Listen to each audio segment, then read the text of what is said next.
बिस्मिल्लाहिर्रहमानिर्रहीम, अस्सलाम वालेकुम। कैपिटल टॉक में खुश आमदेद। आप जानते हैं कि बांग्लादेश में जो इंतखाबात का अमल है मुकम्मल हो चुका है, वोटिंग मुकम्मल हो चुकी है, वोट डाले जा चुके हैं। ये जो इलेक्शन हुआ आज, इसमें 12 करोड़ 90 लाख वोटर्स जो हैं वो हिस्सा ले रहे थे और वोटिंग की शरह जो है वो काफ़ी अच्छी रही है। और ये जो वोटर्स हैं इनमें तकरीबन 44% 44% वोटर जो हैं वो नौजवान हैं और लाखों की तादाद में नौजवान जो हैं वो पहली दफ़ा वोट भी डाल रहे हैं। इस इलेक्शन में पाकिस्तान में बड़ी दिलचस्पी पाई जाती है। इस इलेक्शन के बारे में पाकिस्तान के लोग जो हैं वो बड़े इंटरेस्ट ले रहे हैं, क्योंकि ये पहली दफ़ा एक इलेक्शन हो रहा है 1973 के बाद जिसमें कि अवामी लीग हिस्सा नहीं ले रही। इससे पहले अवामी लीग जो है वो कई दफ़ा इक़्तिदार में आ चुकी है। तो इससे पहले कि मैं अपने मेहमानों का तारुफ़ करवाऊँ, कुछ मैं आपको फैक्ट्स बता देता हूँ। 12 दफ़ा इलेक्शन हो चुका है 1971-72 के बाद से बांग्लादेश में, और अवामी लीग जो है वो ज़्यादा मरतबा उसकी हुकूमत बनी। एक दफ़ा 1973 में अवामी लीग की हुकूमत बनी 293 सीटों के साथ। फिर 1979 में BNP की हुकूमत बनी 207 सीटों के साथ। 1986 में जातिया पार्टी आ गई थी हुसैन अरशाद साहब की, उसकी हुकूमत बनी। 1988 में फिर जातिया पार्टी की हुकूमत बन गई 251 सीटों के साथ। 1991 में फिर BNP, 1996 में फिर BNP, और फिर 1996 में फरवरी में एक इलेक्शन हुआ, फिर एक जून में इलेक्शन हुआ और अवामी लीग जो है वो 140 सीटों के साथ इक़्तिदार में आ गई। 2001 में फिर BNP आ गई, लेकिन उसके बाद 2008, 2014, 2018, 2024 बार बार अवामी लीग की हुकूमत बनती रही। और बांग्लादेश में भी कभी जमहूरियत आती है, कभी डिक्टेटरशिप आ जाती है। बहरहाल बांग्लादेश का जो इलेक्शन है ये पाकिस्तान के लिए कितना अहम है, पाकिस्तान के लोग इसमें क्यों इतनी दिलचस्पी ले रहे हैं, और इस इलेक्शन के नतीजे में कौन जीतेगा, बांग्लादेश नेशनलिस्ट पार्टी जीतेगी, BNP जीतेगी या जमात इस्लामी जीतेगी। तो हमारे साथ आज एक ऐसे मेहमान हैं जो हैं तो पाकिस्तानी, लेकिन वो ढाका में कई साल उनका क़याम रहा है और उनको बंगाली भी बोलनी आती है जी। और उनका नाम है मुशाहिद हुसैन सैयद साहब। কেমন আছেন? তো ভালো। আপনার বাড়ি কোথায়? আপনার नाम की? मैं ढाका पढ़ा था, मेरे वालिद साहब फौज में थे और आदम जी कंटोनमेंट पब्लिक स्कूल था, और उस 55 टाइगर रोड हम रहते थे कंटोनमेंट के अंदर, और मेरे बांग्लादेशी बहुत दोस्त थे। और हम जो शेख मुजीब के बेटे थे, मेरे से बड़े थे, हम उनसे फुटबॉल खेलते थे। वो शाहीन पब्लिक स्कूल में थे, एयरफोर्स का। अच्छा, वो शेख जमाल और शेख कमाल। अभी आपसे मजीद तफसील पूछते हैं। नगमाना हाशमी साहबा आज हमारी मेहमान हैं, कई ममालिक में पाकिस्तान की एम्बेसडर रही हैं, और ढाका में हमारे साथ मौजूद हैं मोहम्मद ताहिर वहीद साहब। मोहम्मद ताहिर वहीद साहब को आज हमने इसलिए जहमत दी है कि ये हैं तो पाकिस्तानी, इनका ताल्लुक पंजाब से है, गुजरांवाला के रहने वाले हैं, लेकिन ये ढाका यूनिवर्सिटी में बंगाली ज़ुबान की तालीम हासिल कर बंगाली पढ़ रहे हैं। और ज़ाहिर बात है, अब वो हैं पाकिस्तानी, ढाका यूनिवर्सिटी के स्टूडेंट हैं, बंगाली ज़ुबान पढ़ रहे हैं, तो हम उनसे भी आज बात करेंगे। तो सबसे पहले मुशाहिद हुसैन साहब ये बताइए कि आपका क्या ख्याल है, why this election in Bangladesh is important for Pakistan, और आपके ख्याल में कौन जीतने वाला है? पहली बात तो यह है कि ये बड़ी खुशाइंद बात है, और मैं ख्याल आपको भी मुबारक हो, क्योंकि you are also a certified democrat, कि बांग्लादेश ने साबित कर दिया कि क्या डेमोक्रेसी इन एक्शन है।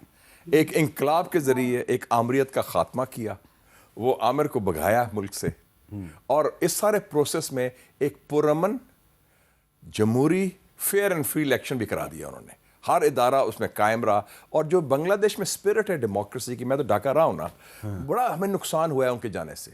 अगर वो होते तो शायद ये आमरीत के दौर पाकिस्तान में ना आते। वो एक बैलेंस था बांग्लादेश का, तो उसकी 2-3 सिग्निफिकेंस बड़ी है। एक तो मैं समझता हूँ कि उसकी जो शनाख्त है मुस्लिम बंगाल की, जो बुनियाद थी 2 नेशन थियरी की, और अभी मैं कहता हूँ कि बांग्लादेश और पाकिस्तान 2 कंट्रीज 1 नेशन, हम उसकी तरफ जा रहे हैं। और पाकिस्तान तो बनाए बंगालियों ने, बंगाली एग्जैक्टली हो, AK फजलुल्लाह, हुसैन शहीद, सोहरवर्दी, मौलाना बाशानी। वो ऑल इंडिया मुस्लिम लीग बनी ढाका में थी, ढाका बनी थी। वो तो मुस्लिम लीग की पहली गवर्नमेंट 1937 में आई। ये तो पहली दफा इस तारीख में है कि आपने अक्सरियत को निकाला है मुल्क से। वो तो अक्सरियत थी। दूसरा इंपॉर्टेंट है कि बांग्लादेश आपका एक स्ट्रेटेजिक पार्टनर है। आप जो भी इलेक्शन रिजल्ट आता है, साउथ एशिया में हिंदुस्तान के बगल में बैठा बांग्लादेश एक मुल्क है। आपकी क्या इंफॉर्मेशन है, क्या ऑब्जर्वेशन है, क्या हिंदुस्तान ने इस इलेक्शन में भी मुदाखलत की है? बिल्कुल मैंने सुना है कि रॉ ने बहुत पैसा लगाया है। अवामी लीग चूंकि अलाउड नहीं थी, वो तो होता है अवामी लीग आउट होगी ना, उसको तो बैन कर दिया है। वो तो वैसे ही जब हिटलर खत्म हुआ था तो नाजी पार्टी तो इलेक्शन में नहीं हिस्सा लगती थी। सद्दाम हुसैन के बाद बास पार्टी भी फारग हो गई थी। उन्होंने जो 3 इलेक्शन, आपने कहा 12 इलेक्शन, पिछले 3 इलेक्शन जाली थे। वो जो अवामी लीग ने जबरदस्ती 1 पार्टी स्टेट के बनाया, तो उसमें उन्होंने, मैंने सुना है कि उन्होंने अवामी लीग के सपोर्टर्स को कहा है कि आप बीएनपी को वोट दें। एक नई कुव्वत आ गई है, जमायत इस्लामी जिसको आप जानते हैं, और वो और स्टूडेंट्स पार्टी जो है, नेशनल सिटीजन पार्टी नाहिद इस्लाम की, जिन्होंने इंकलाब लाया था, वो इकट्ठे मिल गए हैं। तो अब इंडिया जो है वो क्वाइटली बीएनपी को सपोर्ट कर रहा है। वो कहता है कि किसी सूरत में जमात इस्लामी ना आए, ये उनका, क्योंकि जमात इस्लामी प्रो पाकिस्तान है। और हमारे लिए एक बड़ा अच्छा मुस्लिम दुनिया में हमेशा ताना मेना मिलता है कि मुसलमानों में जमहूरियत नहीं है, तो एक मुस्लिम ब्लॉक में, मुस्लिम दुनिया में एक जानदार जमहूरियत का इजाफा हो जाएगा। अच्छा, नगमाना हाशमी साहबा, आप चीन में भी पाकिस्तान की सफ़ीर रही हैं, ईयू में भी आप खिदमात सर अंजाम दे चुकी हैं, तो आपने बाहर से देखा है, और जो चीन में पाकिस्तान का एम्बेसडर होता है तो उसकी बांग्लादेश पे भी बड़ी गहरी नज़र होती है। ये जो इलेक्शन है आज का, ये पाकिस्तान के लिए कितना अहम है? देखिए, पाकिस्तान के लिए ये बहुत अहम इलेक्शन है, इसलिए कि जो पहली शेख हसीना की गवर्नमेंट थी वो इंडिया के बहुत ज़्यादा इन्फ्लुएंस में थी, और इंडियन इन्फ्लुएंस के साथ साथ अमेरिकन्स ने भी उन पे बहुत ज़्यादा अपना इन्फ्लुएंस रखा हुआ था, और वो बेसिकली चाइना को काउंटर करने के लिए रखा हुआ था, क्योंकि पाकिस्तान की तरह बांग्लादेश का भी जो स्ट्रेटेजिक लोकेशन है वो ख़ास तौर पे चीन और अमेरिका की जो अब एक कंपटीशन है, कॉन्फ्रंट्रेशन की तरफ जो बात जा रही है, तो उसमें बांग्लादेश की पोजीशन बहुत अहम है। और इसीलिए मैं तो ये कहूँगी कि ये जब हमारा 1971 में जो कुछ भी हुआ बांग्लादेश को अलग करने, उसमें ये भी एक इम्पॉर्टेंट एलिमेंट था कि अमेरिका के लिए, इंडिया और अमेरिका के लिए बांग्लादेश बहुत एक स्ट्रेटेजिक लोकेशन पे है, और अगर बांग्लादेश प्रो पाकिस्तान हो जाता है और चाइना का इन्फ्लुएंस वहाँ बढ़ जाता है, जो आप देख रहे हैं कि इंक्रीजिंगली बढ़ रहा है, तो फिर इंडिया फील करता है कि वो एक घेरे में आ रहा है। तो इसलिए हमारे लिए ये बेहतर इसलिए है कि हमारे अगर उनके साथ अच्छे ताल्लुकात हों, और हम चीन के भी स्ट्रेटेजिक पार्टनर हैं, तो ये ईस्टर्न फ्लैंक पे हम एक इंडिया के ऊपर प्रेशर ज़्यादा पड़ता है, तो उसके लिए अगर कोई कॉन्फ्रंट्रेशन होती है तो एक 2 फ्रंट वॉर की पॉसिबिलिटी हो सकती है। ठीक है। अच्छा जी, अब ताहिर वहीद साहब, खुश आमदेद आपको हम अपने प्रोग्राम में कहते हैं। आप सबसे पहले तो ये बताइए कि ये जो हाल ही में पाकिस्तान का जो क्रिकेट बोर्ड है उसने बांग्लादेश के साथ यकजहती के इजहार के लिए भारत के साथ श्रीलंका में मैच खेलने से इनकार किया, फिर बांग्लादेश के बोर्ड के सदर पाकिस्तान आए, उन्होंने पाकिस्तान से कहा जी कि कोई हमें भी इसमें फैसिलिटेट करने का रास्ता निकाले। तो पाकिस्तान की सारी लड़ाई बांग्लादेश के लिए थी, और फिर बांग्लादेश जो है उस पे से जो आईसीसी का जुर्माना है वो भी ख़त्म करवाया गया, उसको फैसिलिटेट भी किया गया। तो इस पर बताएंगे कि बांग्लादेश के लोग क्या सोचते हैं जो पाकिस्तान ने किरदार अदा किया? जी, सबसे पहले आपका बहुत शुक्रिया, आपने अपने प्रोग्राम में मुझे इनवाइट किया। जी, मैंने इस पर सर्वे भी किया है, और मैंने बांग्लादेशी नौजवानों से ये सवाल पूछा था कि पाकिस्तान ने तमाम दुनिया से लड़कर बांग्लादेश का केस जीता है, तो आप इसमें पाकिस्तान के लिए आपके क्या रिमार्क्स हैं? तो बांग्लादेशी लोगों ने कहा कि पाकिस्तान पूरी दुनिया में जब भी हम पर कोई मुश्किल वक्त आता है, मुल्क जो हमारी मदद के लिए खड़ा होता है वो पाकिस्तान होता है। उन्होंने ये भी बयान किया, बल्कि बांग्लादेश के जो नामवर स्पोर्ट्स एक्सपर्ट्स हैं वो कहते हैं कि 1999 में जो वर्ल्ड कप हुआ था, उसमें जो टेस्ट मैच में जो वसीम अकरम साहब ने कहा था कि हम अपने भाई से मैच हारे हैं, तो इस स्पिरिट को सामने रखते हुए बांग्लादेशी लोग समझते हैं कि पाकिस्तान की जीत बांग्लादेश की जीत है, और बांग्लादेश की जीत पाकिस्तान की जीत है। यहाँ पर जब भी ढाका में पाकिस्तान और इंडिया का मैच होता है, तो इवन पाकिस्तान का जब भी इंडिया से मैच हो रहा होता है दुनिया के किसी खित्ते में, तो उस वक्त बांग्लादेश की सारी आवाम पाकिस्तान के हक में वो पाकिस्तान को सपोर्ट कर रही होती है, और सब दुआ कर रही होती है कि पाकिस्तान मैच बिल्कुल जीते। तो बांग्लादेशी नौजवानों का इस पर बड़ा अच्छा मस्बत रद्द अमल था कि हम शुक्रगुजार हैं कि पाकिस्तान ने हमारे लिए इस बड़ी क्रिकेट की जंग में आईसीसी की दुनिया में, जहां पर एक पड़ोसी मुल्क सिर्फ अपनी इजारादारी कायम कर रहा है, और उसमें पाकिस्तान ने ये रियलाइज किया कि अगर हम अपने भाई को तन्हा छोड़ देंगे तो इसमें जो ठीक है। हमसाया मुल्क है उसकी इजारादारी कायम हो जाएगी। अच्छा, उसमें वो बड़े शुक्र अब ये बताएं कि आप गुजरांवाला के रहने वाले हैं, तो आप ढाका यूनिवर्सिटी में बंगाली ज़ुबान क्यों पढ़ रहे हैं, बंगाली लिटरेचर क्यों पढ़ रहे हैं? देखें, हमें बड़ा दुख हुआ था जब हमने हिस्ट्री अपनी किताबों में मुतालिया पाकिस्तान में जब हमने पढ़ा कि हमारा एक मुल्क का दूसरा हिस्सा भी था जिसका नाम मशरकी पाकिस्तान था, जो कि कुछ सियासी गलतियों की वजह से, नाइंसाफियों की वजह से हमसे जुदा हो गया। तो इस करब को लेकर, इस दर्द को लेकर मेरी ये ख्वाहिश थी कि हम अपने नाराज बंगाली भाइयों को मनाने के लिए हमें जो सबसे अहम तरीका है वो है बांग्लादेश के जुबान को, बांग्लादेश की सकाफत को, बांग्लादेश के कल्चर को अपनाना। जब तक हम बांग्लादेशियों को अपनी उनकी जुबान में हम अपने प्यार का एहसास नहीं दिलाएंगे और हम उनकी जुबान को अडॉप्ट नहीं करेंगे, और पाकिस्तान में जो पाई जाने वाली बांग्लादेशी बहन भाइयों के लिए जो हमारी मोहब्बत है, उनको जब तक एक आम बंगाली को जब तक हम नहीं वो ठीक है। बताएंगे तो तब तक हमारे ताल्लुकात में बेहतरी नहीं आ सकती। और जो मिस इन्फॉर्मेशन का खास तौर पर ये आज का दौर है कि जहां हमेशा एक आम पाकिस्तानी को बांग्लादेश की नज़र में, बांग्लादेशी की नज़र में बहुत ही एक मुतनफ़िर और मुतकब्बिर एक शहरी दिखाया जाता है। तो हम बांग्लादेशी बहन भाइयों को, हमारे भाइयों को हम ये बताना चाहते हैं कि हमारे दिलों में आप लोग रहते हैं। चलें, ठीक और है, हम आपकी बात समझ आ गई। अब बताएं कि आज के इलेक्शन में कौन जीत रहा है?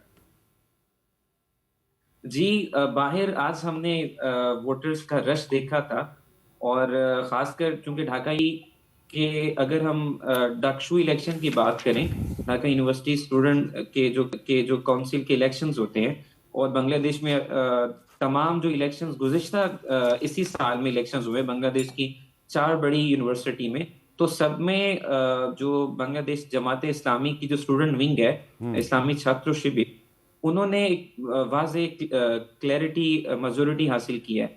तो जो यूथ है आज की, बांग्लादेश की यूथ है, वो बांग्लादेश के सियासी निज़ाम में तब्दीली चाहती है और वो स्टेटस को के निज़ाम को बदलना चाहती है। तो हम उम्मीद करते हैं कि जो बांग्लादेशी नौजवानों और बांग्लादेशी लोगों ने जो गुज़िश्ता अपने 54 सालों में जो चीज़ें देखी हैं, वो एक नए निज़ाम की तरफ जाना चाहते हैं, और नए निज़ाम को स्टूडेंट्स लीड कर रहे हैं। तो हम उम्मीद करते हैं कि स्टूडेंट्स और बकिया जो इवन के बीएनपी के अंदर भी लोग हैं जो पाकिस्तान के साथ अच्छे ताल्लुकात चाहते हैं।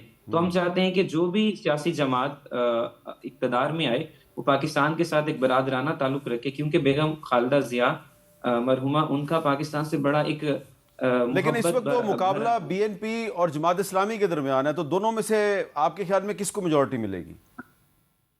देखिए, अगर हम शहर से बाहर की, ढाका शहर से बाहर की बात करें, बांग्लादेश के गांव देहातों की बात करें, और बांग्लादेश के जो मजदूर तबका की बात करें, तो उनकी जो पसंदीदा जमात है वो बीएनपी है। तो किसी हद तक कहा जा सकता है कि बीएनपी को इस बार मेजॉरिटी मिल सकती है, लेकिन ये कांटेदार मुकाबला होगा। ठीक है। इसमें जी सर। चलें, अच्छा जी, अब मुशाहिद साहब, अब अगर तारिक ज़िया साहब जो हैं उनको मेजॉरिटी मिल जाती है, जो खालिदा ज़िया के और जनरल ज़ियाउर रहमान के तारिक रहमान जो हैं, हैं, और उन पे बहुत ज़्यादा करप्शन के इल्ज़ामात थे और मुकदमात भी थे, और वो तवील जलावतनी के बाद वापस आए हैं बांग्लादेश के 20 साल के बाद। 20 साल के बाद। तो क्या आपको क्या सिनारियो नज़र आ रहा है, फिर क्या होगा? पाकिस्तान पहला मुल्क होगा जिसका वो दौरा करेंगे?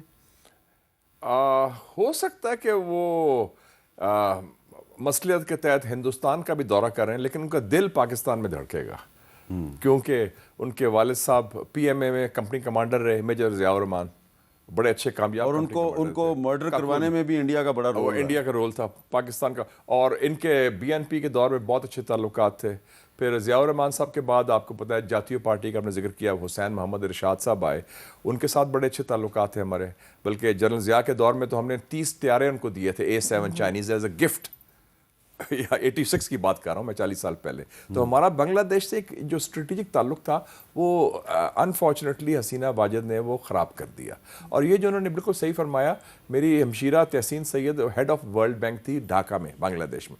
उन्होंने मैच देखा हसीना वाजिद के साथ 10 साल पहले वर्ल्ड कप, जिसमें इंडिया पाकिस्तान का मुकाबला था। सारे बांग्लादेशी उधर पाकिस्तान जिंदाबाद के नारे लगा रहे थे, पाकिस्तान जिंदाबाद। और कहता है वो इतना एम्बेरस हुई हसीना, वो मैच छोड़ के चली गई। तो आप देखें कि ये सेंटिमेंट उस वक्त भी कितना डीप था। और ये डुक्सू की बात की, DUCSU is Dhaka University Central Student Union, आपको याद है उसका लीडर था तुफैल अहमद होता था, मेरा दोस्त भी रहा है, अब वो डेथ होगी, कॉमर्स मिनिस्टर था। तो उसमें 28 सीटों में से 23 जमात इस्लामी की स्टूडेंट विंग ने जीती हैं, ये जो भी इलेक्शन हुआ है। और उसके अलावा चिटागांग भी, राजशाही भी। तो स्टूडेंट आप देखें ना कि यंग लोग, एक तरफ इस्लामी तशख़्ख़ुस और दूसरी तरफ तब्दीली। अच्छा, पाकिस्तान की जमात इस्लामी और बांग्लादेश की जमात इस्लामी एक ही चीज़ है या दो मुख्तलिफ चीज़ें हैं? दो मुख्तलिफ चीज़ें हैं। दो मुख्तलिफ ये चीज़ें अर्दोगान मॉडल है, ये अर्दोगान मॉडल, ये अर्दोगान मॉडल है जो अवाम को एक्सेप्टेबल है। मेरा हाफिज़ नईम मेरे साथ बड़ी दोस्ती है और उन्होंने बड़ी जान डाली है। और उनको बेचारे से वो फॉर्म 47 के शिकार हो गए। उनको कहा गया था आप जीते, उन्हें जीतने से इनकार किया उन्होंने। और वो कराची के मेयर अगर होते तो कराची की आई थिंक तकदीर तब्दील कर दी जाती। लेकिन उनको अब निकलना पड़ेगा। Jamaat Islami is the communist party of the right in Pakistan. कल से निकले जरा, वो छोटे से सेल की तरह। मैं क्या निकलो बात, दिल बड़े, जो Erdogan model is the way forward. अच्छा, अब नगमाना हाशमी साहब, आप से मेरा सवाल ये है कि अगर बांग्लादेश में कोई भी जीतता है, बीएनपी जीती है या जमात इस्लामी जीतती है, अवामी लीग तो इलेक्शन से आउट है क्योंकि इलेक्शन कमीशन जो है बांग्लादेश का, उसने उनको हिस्सा लेने की इजाज़त ही नहीं दी। वैसे भी हसीना वाजिद इंडिया में बैठी हुई हैं और सजाए मौत हो चुकी है, उनको सजाए मौत भी। जो भी आता है बांग्लादेश में, जो भी वज़ीर आज़म आता है, तो उससे हमारा जो रीजन है इसमें जो पावर का बैलेंस है, इस पर कोई असर पड़ेगा? देखिए, पावर का बैलेंस तो साउथ एशिया में ऑलरेडी काफ़ी शिफ्ट हो चुका है। ख़ास तौर पे जब से पाकिस्तान इंडिया का कॉन्फ्लिक्ट हुआ था, तो ऑल ऑफ अ सडन जो आपने देखा कि उस कॉन्फ्लिक्ट में हमारे बाकी साउथ एशियन ममालिक जो थे, वो उन्होंने इंडिया का उस साथ नहीं दिया था। You know, they were quite, और विच मेंट कि वो पाकिस्तान का बेसिकली साथ दे रहे हैं। और उस कॉन्फ्लिक्ट के बाद इन सब जो हमारे छोटे साउथ एशिया के ममालिक हैं, उन्हें एक हौसला मिला है, एक हिम्मत मिली है और एक थर्ड ऑप्शन उनको नज़र आ रहा है। जहाँ तक आपके सवाल की बात है, तो देखिए, ये जब से रेवोल्यूशन आया है, पाकिस्तान और बांग्लादेश के ताल्लुकात बड़ी तेज़ी से आगे की तरफ बढ़ रहे हैं। हमारी पीआई की फ़्लाइट्स जो हैं वो रीस्टार्ट हो गई हैं, हमारी स्टूडेंट्स की एक्सचेंजेस हो रही हैं, डेलीगेशंस जा रहे हैं बहुत। और हमारा डिफेंस, एक अपॉलॉजी अभी तक फंसी हुई है। देखिए, वो एक अलग डिबेट है, उसमें इस वक्त नहीं जाते। लेकिन वो जो एक ट्राइपेटाइट एग्रीमेंट है, हाँ, पाकिस्तान, इंडिया, बांग्लादेश, हाँ, उसमें हमने वादा किया हुआ है कि हम आपसे सॉरी कहेंगे। जी, वो हमें म्यूचुअल होगा वो दोनों तरफ, क्योंकि देखें, वन साइडेड आप नहीं कह सकते, दोनों तरफ से ज्यादतियाँ हुई हैं। So it will have to be something arrangement जो म्यूचुअल हो, जो दोनों को एक्सेप्टेबल हो। क्योंकि देखें, आपको अपने लोगों के इमोशंस भी साथ लेके चलने पड़ते हैं। लेकिन हमारा जो रिलेशनशिप है उनसे, जो अब एक जिसकी ट्रैजेक्टरी ऊपर की तरफ जा रही है, उसका बहुत ज़्यादा दारोमदार होगा कि जो आने वाली गवर्नमेंट है वो ये चाइना का और अमेरिका का जो एक वहाँ पे प्ले आउट हो रहा है इस वक्त बांग्लादेश में कॉन्फ्रंटेशन, वो किस मतलब वो ऊँट किस करवट बैठता है। अगर उसमें चाइना का पल्ला भारी रहा तो फिर हमारा ऑटोमेटिकली रिलेशनशिप मज़ीद स्ट्रॉन्ग होगा और उसकी पॉसिबिलिटी ज़्यादा लग रही है। लेकिन आपने देखा होगा, बांग्लादेश पाकिस्तान से कुछ तैयारे भी खरीद रहा है और डिफेंस एग्रीमेंट्स भी हुए हैं। और बांग्लादेश, चाइना और नेपाल मिलके आपने देखा है कि वहाँ एक एयरपोर्ट भी बिल्कुल उनका, जहाँ तीनों का बॉर्डर मिलता है, वहाँ वो बना रहे हैं, जिससे इंडिया को बहुत ज़्यादा तकलीफ है, इम्पोर्टेंट इशू है। और दूसरी बात यह है कि इसको काउंटर करने के लिए पिछले साल तक वो इतना प्रेशर डाल रहे थे अमेरिकन की ह्यूमन राइट्स नहीं है बांग्लादेश में, कि उनको एवरीथिंग एक्सेप्ट आर्म्स तक ज़ीरो पे पहले उन्होंने इजाज़त दी कि वहाँ अपना वो बेचें, जिससे उनकी इकोनॉमी थोड़ी इस्टेब्लिश हुई। लेकिन जैसे ही उन्होंने देखा कि ये slowly and gradually non aggressive जो एक चाइना का तरीक़ा है, वो उनकी इंग्रेस बढ़ रही है, उनका इन्फ्लुएंस वहाँ पे बढ़ रहा है, तो उन्होंने फ़ौरन पहले थ्रेट किया, और जब वो थ्रेट से बात नहीं रुकी तो अब उन्होंने लेटेस्ट तैयारे उसको ऑफ़र किए एट कंसेशनल रेट्स, क्योंकि यहाँ से वो उन्होंने ये JF-17 की फरमाइश की है। तो ऑलरेडी इंडिया की तरफ से एक, तो ये अब सिर्फ पाकिस्तान और बांग्लादेश का नहीं है, इसको लार्जर कॉन्टेक्स्ट में भी देखिए। और आई थिंक कि ये शायद चीन का इन्फ्लुएंस स्टेडली इंक्रीज हो। अच्छा, मुझे एक ब्रेक लेनी है जी, ब्रेक के बाद दोबारा मिलते हैं।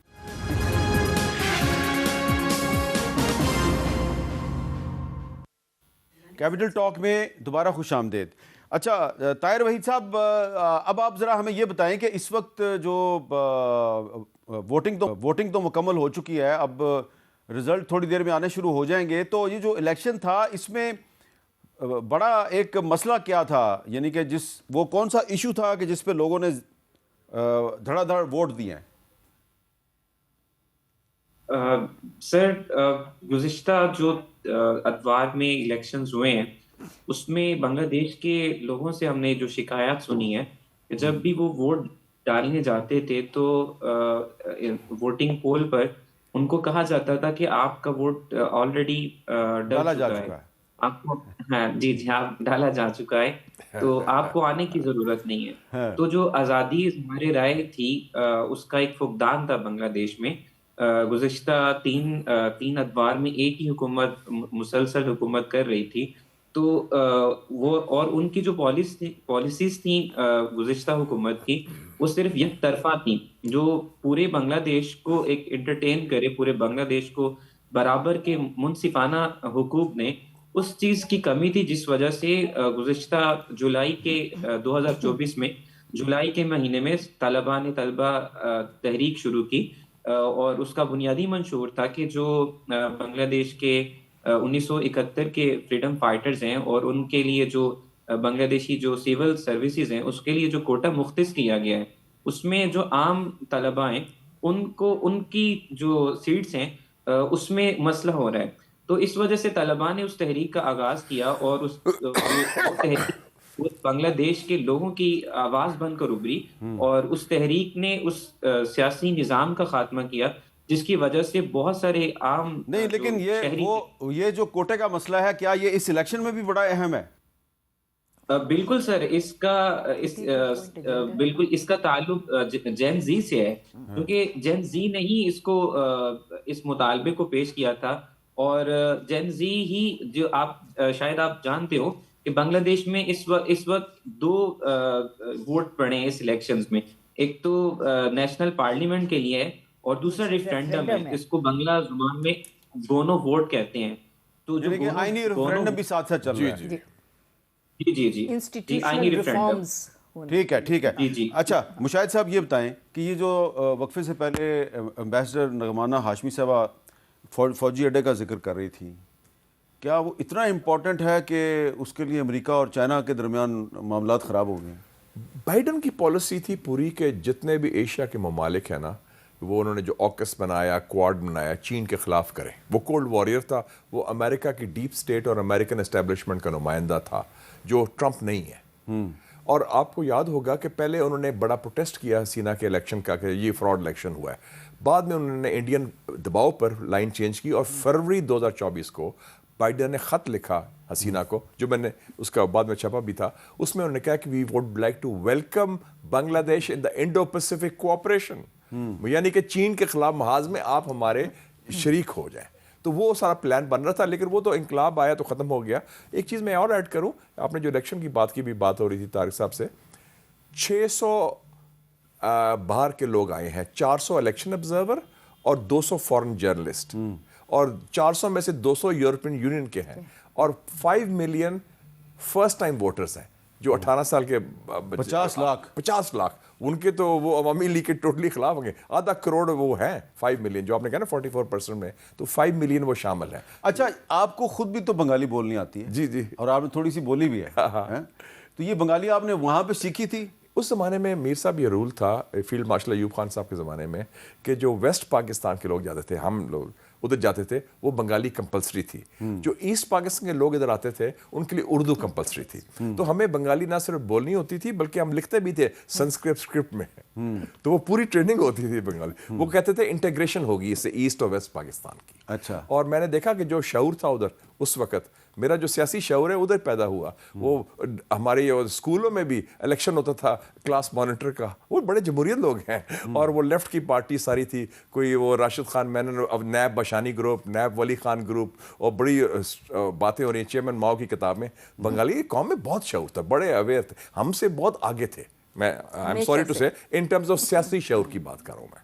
और इसीलिए उन्होंने अयूब खान के मुकाबले में फातिमा जना को जितवा दिया था। उन्होंने मैं उसको उधर था। अच्छा। मुझे अभी तक याद है, हमारे जो कुक था, हमारा जो बैटमैन था, बंगाली थे, उन्होंने उस दिन खाना नहीं खाया। आपके वालिद साहब फौज में थे? फौज में थे। हाँ। और मेरे वालिद साहब भी सपोर्टर थे फातिमा जना मादरे मिल्लत के, क्योंकि वो मुस्लिम लीगी थे और पलटन मैदान में जलसे में मुझे लेके गए थे एज अ सर्विंग फौजी कर्नल। तो वो हम तो उन्होंने वोट उधर ही दिया था, लेकिन वो जो बंगाली लोग थे, सोग था, उधर भी धांधली हुई थी बहुत बड़ी। क्योंकि ईस्ट पाकिस्तान में इलेक्शन जीत गई थी वो तो इधर हुआ ना। और ढाका में उनका पोलिंग एजेंट शेख मुजीबुर रहमान था, बिल्कुल। शेख मुजीबुर कौन था? वो असिस्टेंट था हुसैन शहीद सोहरावर्दी का, जिनकी वजह से पाकिस्तान बना।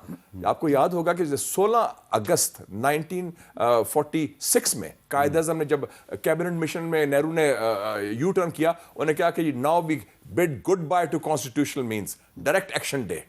सोहरावर्दी ने कहा फिक्र ना करें, मैं इसको साफ करूं। और दिल्ली रेजोल्यूशन आ गया, वो उड़ा के रख दिया था सारा, पूरा बंगाल में इट वाज ऑन फायर। उसके बाद उन्होंने दे रियलाइज ब्रिटिश के अब इंडिया इकट्ठा नहीं रह सकता, तो फिर वो इंडिया, वरना ब्रिटिश की तो साजिश थी और कांग्रेस के साथ कि एक यूनाइटेड इंडिया हो। अच्छा, नगमाना हाशमी साहबा, एक इंडियन पार्लियामेंट में एक नक्शा मौजूद है, उन्होंने हैंग किया हुआ है अखंड भारत का, और वो नक्शे जो है वो ये कहता है जी कि पाकिस्तान, बांग्लादेश, अफगानिस्तान, नेपाल, श्रीलंका, म्यांमार, मालदीव, ये सारे जो हैं ये अखंड भारत में आ जाएंगे। अक्साई चीन भी है, चाइना के अक्साई चीन भी है। तो अभी तक तो पाकिस्तान जो है उसने सिर्फ इसकी हल्की फुल्की एक मजम्मत की है। क्या ये पॉसिबल है कि बांग्लादेश में जब नई हुकूमत आ जाएगी तो पाकिस्तान और बांग्लादेश मिलकर ये किसी इंटरनेशनल फोरम पर मुश्तरका तौर पर ये इशू रेज कर सकते हैं कि इंडियन पार्लियामेंट में से जो अखंड भारत का नक्शा लटकाया हुआ है इसको आप हटाएं, क्योंकि ये इंटरनेशनल लॉ की खिलाफ वर्जी है? देखिए, ना सिर्फ पाकिस्तान और बांग्लादेश, ये मैंने जैसे पहले अर्ज़ किया कि पूरे साउथ एशिया में एक फ्लक्स है और पूरे साउथ एशिया में एक अवेकनिंग हो रही है। और इस वक्त ये बांग्लादेश का इलेक्शन बहुत इम्पॉर्टेंट है और इसकी ओरिएंटेशन किस तरफ है, बाकी सारे मुल्क इस वक्त इन्हें देख रहे हैं और इनके इलेक्शन की उन पे भी काफ़ी इफ़ेक्ट होगा।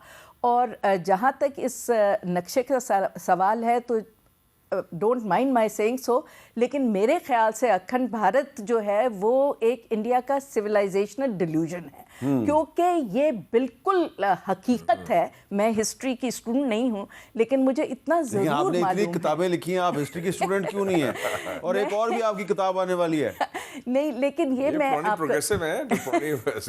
मुझे सुरखा कहते हैं, बट एनीवे ये जो है ये बिल्कुल एक उनका डिल्यूजन है कि कोई अखंड भारत किस्म की चीज़ कभी थी या दोबारा बन जाएगी। क्योंकि हिस्ट्री में अगर आप देखें तो कभी भी इंडिया किसी वक्त भारत किसी वक्त भी एक यूनाइटेड वो नहीं रहा है। इसको तो आके मुगलों ने यूनाइट किया है, मुगलों ने यूनाइट किया फॉर द फर्स्ट टाइम। तो ये किस अखंड भारत की बात कर रहे हैं? ये ज़रूर है कि उनका एक सेंटिमेंटल एक अटैचमेंट है दरियाए सिंध के साथ, बिकॉज जो ऋग्वेदा है वो दरियाए सिंध के किनारों पे लिखी गई थी, वो गंजिस के किनारों, गंगा के किनारे पे तो नहीं लिखी गई। तो क्योंकि सिविलाइजेशनल वो यहाँ से उभरा था और वो भी इसलिए उभरा था कि जो इलाका जिसको हम पाकिस्तान कहते हैं ये एक मेल्टिंग पॉट ऑफ सिविलाइजेशंस था। तो इसने ना सिर्फ हिंदुइज़्म को यहाँ पैदा किया और परवान चढ़ाया और एक मॉडरेट हद तक रखा,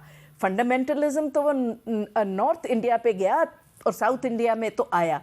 इसी तरह बुद्धिज्म यहाँ पे परवान चढ़ा, यहाँ से आगे पूरी दुनिया में गया। इस्लाम जो है वो पाकिस्तान के थ्रू इधर आया। क्रिश्चियनिटी को हमने इंपोर्ट करके यहाँ से वो फिर इंडिया गई। तो ये उनका जो एक वो है कि शायद पूरे भारत का कोई एक बड़ी सी एम्पायर थी जो एक हिंदू स्टेट थी, ये बिल्कुल गलत है। ठीक है, अफगानिस्तान की तरह यहाँ भी और या सेंट्रल एशिया की तरह खानेट्स थी, अपने अपने छोटे और जिक्र उनके नेशनल एंथम में भी है। और अफगानिस्तान वाले जो हैं उनको पता नहीं है उनको बताना चाहिए अखंड भारत का जो दोस्ती कर रहे हैं नक्शा लटका हुआ है इंडियन पार्लियामेंट में, तो उसमें उन्होंने अफगानिस्तान भी ये हमारा सूबा है। लेकिन उस पर उन्होंने एक स्टेटमेंट पहले दी थी, अभी नहीं, लेकिन अगर आपको याद होगी जब ये इन्होंने पहले अखंड भारत की, तो अफगानिस्तान से एक हल्की सी स्टेटमेंट आई थी कि Afghanistan has always been independent and never part of this. अच्छा, मैं एक ब्रेक लेनी जी, ब्रेक के बाद दोबारा।